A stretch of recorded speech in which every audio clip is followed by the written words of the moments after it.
IPL 2026 హంగామా ముగియడంతో భారత జట్టు మళ్లీ అంతర్జాతీయ క్రికెట్లోకి ఎంట్రీ ఇచ్చింది. ఆఫ్ఘనిస్తాన్తో జరగబోయే వన్డే సిరీస్ కోసం రోహిత్ శర్మ, విరాట్ కోహ్లీ ఎప్పుడు జట్టుతో కలుస్తారనే దానిపై క్లారిటీ వచ్చింది. జూన్ 9 నుంచి ముల్లాన్పూర్ వేదికగా ఈ ఇద్దరు నెట్ ప్రాక్టీస్ స్టార్ట్ చేయనున్నారు. భారత్, ఆఫ్ఘనిస్తాన్ జట్ల మధ్య జూన్ 6 నుంచి ఒకే ఒక్క టెస్టు మ్యాచీ మొదలు కానున్నది. ఈ పోరు ముగియగానే వన్డే సిరీస్ ప్రారంభమవుతుంది.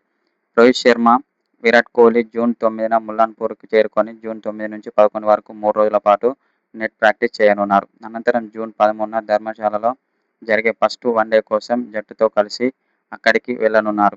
2027 వరల్డ్ కప్ టార్గెట్ ఈ వన్డే సిరీస్ 2027 వన్డే వరల్డ్ కప్కు సన్నాహంగా టీమిండియా భావిస్తుంది. 2023 వరల్డ్ కప్ ఫైనల్లో త్రుటిలో చేజారిన టైటిల్ను ఈసారి ఎలాగైనా అందుకోవాలనే కసితో రోహిత్ శర్మ, విరాట్ కోహ్లీ ఉన్నారు. తమ కెరీర్ చివరి దశలో ఉండడంతో ఈ ఇద్దరు తమ ఫిట్నెస్ ఫామ్ను కాపాడుకోవడానికి ఈ సిరీస్ను కీలకంగా తీసుకోనున్నారు.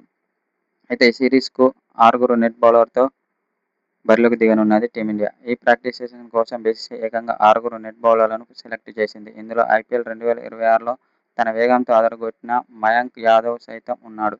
ఆఫ్ఘన్ బ్యాటర్లను ఎదుర్కోవడానికి మన బ్యాటర్లకు మయాంక్ లాంటి స్పీడ్ స్టార్లు సాయపడనున్నారు. ఇప్పటికే వన్డే జట్టులోకి ఎంపికైన ప్రిన్స్ యాదవ్ కూడా రోహిత్ శర్మ, విరాట్ కోహ్లీలతో కలిసి ధర్మశాలకు వెళ్లనున్నాడు. కసిమీద ఉన్న విరాట్ కోహ్లీ, రోహిత్ శర్మ. విరాట్ కోహ్లీ ప్రస్తుతం ఫుల్ ఫామ్లో కనిపిస్తున్నాడు. ఐపీఎల్ 2026లో రాయల్ ఛాలెంజర్స్ బెంగళూరు వరుసగా రెండోసారి టైటిల్ గెలవడంతో విరాట్ కోహ్లీకి రోల్ పాత్ర పోషించాడు.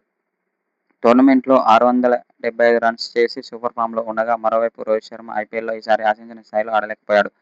కేవలం 9 ఇన్నింగ్స్ల్లో 283 పరుగులు మాత్రమే చేశాడు. కేకేఆర్, లక్నోపై ఆడిన 2 ఇన్నింగ్స్ల్లో మినహా మిగతా మ్యాచ్ల్లో తీవ్రంగా నిరాశపరిచాడు విరాట్ కోహ్లీ. ఈ ఐపీఎల్లోని ఓటముల కసిని ఆఫ్ఘనిస్తాన్తో జరిగే వన్డే సిరీస్లో చూపించాలని రోహిత్ శర్మ పట్టుదలతో ఉన్నాడు.